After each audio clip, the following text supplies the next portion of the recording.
धन्यवाद, धन्यवाद। ला एक आसन बिछाओ, बैठा रहो, आओ बच्चा बैठो, आओ कैसे हो आप? कृपा है आपकी। बैठ जाओ, आसन में बैठ जाओ। इनको चुनरी पहनाओ, इनको दुपट्टा लाओ, इनको भी दुपट्टा लाओ। पूज्य गुरुदेव भगवान, अभी भगवान श्रीमन नारायण की प्राण प्रतिष्ठा हो रही है 7 से 10 फरवरी।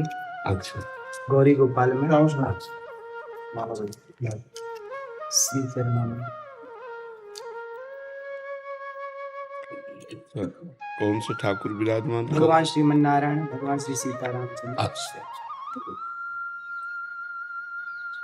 ये ठाकुर जी विराजेंगे।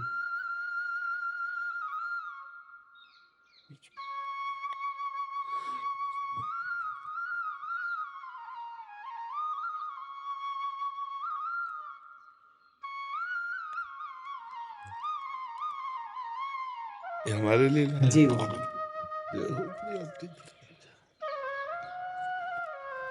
श्री जी को पहले अर्पित कर देना, जा करके तो बस इतना अपने जीवन में ध्यान रखना कि कभी अर्थ की लोलुपता ना आने पाए, धर्म की प्रधानता रहे और वाणी शास्त्र संयम से रहे और अर्थ चरणों में रहे। मस्तक पर कभी अर्थ न चढ़ने पावे, अर्थ नहीं, मस्तक तो सिर्फ भगवान के लिए है, अर्थ चरणों में, मस्तक पर भगवान और वाणी में शास्त्र सम्मानित शब्द, तो सदैव विजयी रहोगे। जहां कहीं हमारे अंदर अर्थ की प्रधानता आ जाएगी, दिमाग अर्थमय हो जाएगा, वहां हम हार जाएंगे। संसार में अर्थ ही सब कुछ नहीं होता, एक प्रतिष्ठा भी होती है।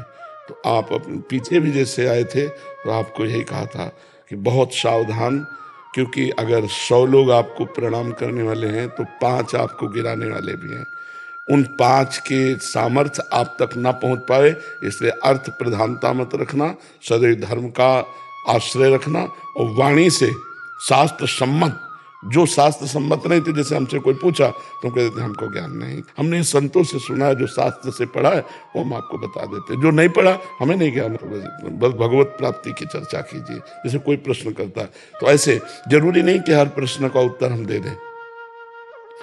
निमि जी महाराज नवयोगीश्वरों से प्रश्न करते हैं कर्म के विषय में और कहते हैं यही प्रश्न हमने सनकादि से किया था, उन्होंने उत्तर क्यों नहीं दिया था?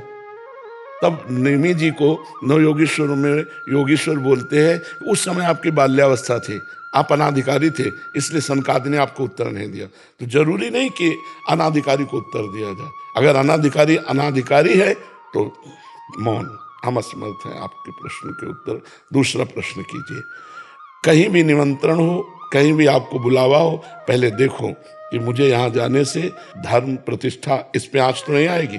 अगर आँच आ रही बिल्कुल ना, अगर हमारे धर्म की प्रतिष्ठा हो रही है और हमारे समाज इस बात को प्रशंसा करेगी तो हम जाएंगे, अन्यथा नहीं जाएंगे। ये जीवन में आप कोई सहयोगी नहीं है आपका, भगवान के सिवा कोई सहयोगी नहीं है। जिसको तुम सहयोगी मानोगे वही तुम्हारी जड़ काटने की चेष्टा करेगा। तुमको अपने पैरों के बल खड़ा होना है, भगवान के बल से। हमारी बात एक एक सूत्र समझ लो, प्रश्न का उत्तर वही दो अधिकार के अनुसार, जानकारी के अनुसार। वो अधिकारी होना चाहिए, आपको जानकारी होनी चाहिए। आप वहीं जाइए जहां आपकी प्रतिष्ठा, आपके धर्म की प्रतिष्ठा में आँच ना आवे।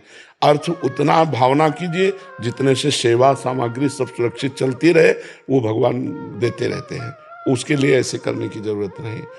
अगर हमारी सात्विक प्रवृत्ति से यश प्रवृत्ति बढ़ रही तो कोई हानि की बात नहीं, लेकिन यदि वो थोड़ा भी गिर करके बढ़ रहा है यश, तो वो यश सम्माननीय नहीं होता। साधु सभा में यश वही सम्माननीय होता है जो धर्म के अनुसार और गौरव के अनुसार बढ़ता है।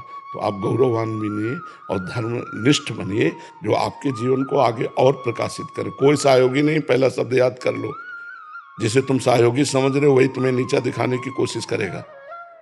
आपको अगर उन्नतिशील बहुत समय तक टिके रहना है धर्म क्षेत्र में, तो आपको अपने पैरों के बल खड़े होना पड़ेगा। इसके लिए आपको परिपक्व रहना होगा, स्वयं परिपक्व रहना होगा। यश बढ़ने में वर्षों लगते हैं, धूमिल होने में 2 मिनट लगते हैं। 2 मिनट में सब चौपट हो जाता है। इसलिए जो भगवान ने आपको दिया है यश जो भगवान ने आपको पवित्रता दी उसका निर्वाह आप कीजिए, संयम से स्वयं रहिए। कहीं भी कभी भी जो भगवान ने अर्धांग में विराजमान कर दिया इसके सिवा कभी दृष्टि नहीं डालनी। नज़र नीची करके बात करो, उत्तर दिया, खत्म खेल। कभी किसी से किसी तरह का लगाव ना होने पाए तो कभी जीवन में तुम्हें कोई गिरा नहीं सकता। यही होते हैं कंचन कामिनी, गिराने वाले। कीर्ति तो हरि के द्वारा दी हुई होती है, वो अपने प्रयास से नहीं आती, हरि के प्रयास से आती है। न कामिनी में कभी आकर्षण हो, न कंचन में कभी आकर्षण हो। कंचन तो अपने आप बरसेगा जब हम धर्म में चल रहे हैं। जैसे समुद्र में बिना बुलाए नदियां अपने आप जा रही हैं, ऐसे धर्मात्मा पुरुष के पास समस्त वैभव अपने आप आ जाता है। खूब आनंदित रहो, प्रसन्न रहो और हमारे सनातन धर्म को आगे बढ़ाओ। जब कभी कोई सत्संग करो उसमें नाम की प्रधानता जरूर करो, क्योंकि कलयुग में केवल नाम के द्वारा कल्याण हो सकता है। शास्त्रीय सिद्धांत भी है, कृतयुगे ध्यायते विष्णु त्रेतायाम जयते मखई द्वापरे परिचर्यायाम कलो तद्धर कीर्तनात्। हरि कीर्तन के सिवा कुछ नहीं है। ना कोई यज्ञ हो सकती है इस समय, अपवित्र घी आ रहा, अपवित्र धान्य और जौ आदि हो गए, कहाँ से यज्ञ होगा?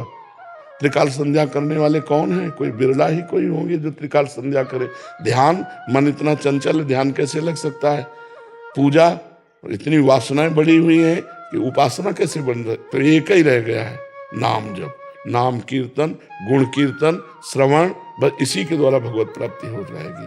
खूब भागवत कथा सुनाओ, खूब भगवान नाम का प्रचार करो, स्वयं नाम जप करो, धर्म से रहो, यही हमारी प्रार्थना। और जी ऐसे स्थानों में भी जाना पड़ता है जहाँ एकदम विमुख हैं, जो जैसे हाँ, कोई गाँव जब हम कथा के लिए जा रहे हैं तो हम भगवान को श्रोता बना करके बोल रहे हैं, लेकिन हम अर्थ की किसी प्रधान स्थिति पे ऐसे लोगों के पास नहीं जाते जहां से उपहास हो, बिल्कुल नहीं। बहुत अपने को संभालिए, इससे जो है ना तुम्हारी मर्यादा बढ़ती चली जाएगी और तुम आगे उठते चले जाओ। तुमसे कोई बात पूछे आके उत्तर दे दो, तुमको कहीं जाने की जरूरत नहीं है।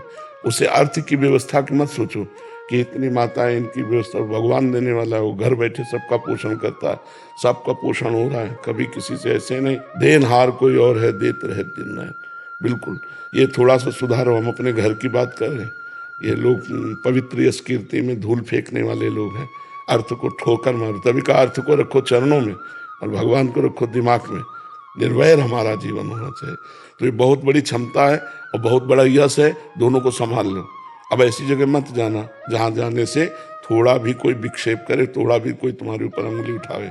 घर बैठे सब होगा, हमारी बात मान ले, घर बैठे सब होगा, अपने आप सब आएगा, तू चिंता मत कर, तू आगे बढ़ और भगवान सहयोगी है। हमें ये बहुत अच्छा लगा कि जैसे सैकड़ों माताएं हैं ना, बहुत उत्तम बात हो। बच्चा बूढ़े बाढ़े इनकी कोई सेवा नहीं कर रहा, जैसे सेवा करना बहुत बड़ी बात है बच्चा। इससे भगवान बहुत जल्दी प्रसन्न होते हैं। एक तो वयोवृद्ध और एक जिनकी कोई सेवा नहीं कर रहा, उनकी सेवा जो करने का तुम्हें सौभाग्य मिला है, बहुत बात है। और भगवान ऐसी जगह अर्थ अपने आप भेजते हैं। तुम चिंता मत करना कि सैकड़ों माताएं, इनका भरण पोषण के लिए हम कहीं जान, ज्यादा परेशान मत हो, अपने आप सारी व्यवस्था होती है। जो धर्म से चलता है, परोपकार करता है, जो भगवान का यश गाता है, अपने आप व्यवस्था होती है। तुम उसकी चिंता मत करना, तुम अपनी निष्ठा पे रहो। और स्वयं संध्या करते हो, गायत्री जप करते हो? हाँ, स्वयं करना, कम से कम 2 बार की संध्या तो करना ही। और कुछ मंत्र गायत्री के जरूर जपना, क्योंकि उसके द्वारा बुद्धि प्रकाशित होती है। शास्त्र सम्मत ज्ञान जो होता है ना, वही लोगों को आकर्षित करता है। तो गायत्री माता भगवान श्री कृष्ण का ही स्वरूप है। तो श्रीमद् भागवत श्री कृष्ण का वांग्मय स्वरूप है। तो गायत्री की कृपा से भागवत में प्रवीणता आएगी। तो दोनों काल सूर्य को अर्घ दान करना और गायत्री जप करना और मुद्राओं के द्वारा संध्या को पुष्ट करना। सुमुखम संपुटम च विततम विस्ततम आता है, सुमुखम संपुटम च विततम, ये तो प्रारंभ में सिखाया जाता है। तो गायत्री मुद्रा के साथ गायत्री का जप निश्चित, इससे आप सुरक्षित बने रहेंगे। गायत्री देवी बुद्धि को प्रकाश करने वाली है। ठीक है बच्चा? कल रात्रि को गुरु जी सुबह स्वप्न में भगवान श्रीमन नारायण का ठाकुर जी विराजे थे मंदिर में, और स्वप्न में भगवान जी के पास जाना हुआ। भगवान जी मंदिर से बाहर आए और गोद में आकर के बैठ गए। ये स्वप्न जब से मैंने देखा तो बस दिन रात वही चलता। हाँ, बहुत कृपा है। ऐसा लगता भगवान जी ने कहा कि हमें खीर और कढ़ी खिलाओ। तो ठाकुर जी अभी भगवान जी विराजेंगे ना, जी। तो मैंने बोला कि सबसे पहले ठाकुर जी को वही भोग लगाएंगे। ये पवित्र हृदय में भगवान का प्रकाश होता रहता है। आप बहुत पवित्र हृदय वाले हो, बहुत सावधानी से बस चलते रहो, क्योंकि ये बात हमारी पकड़ लेना, कोई तुम्हारा साथी नहीं है, भगवान के सिवा कोई साथी नहीं है। अपने आप को सुरक्षित रखने के लिए बस सावधानी रखो, निष्कलंक जीवन व्यतीत होना चाहिए। ठीक है, धन्यवाद।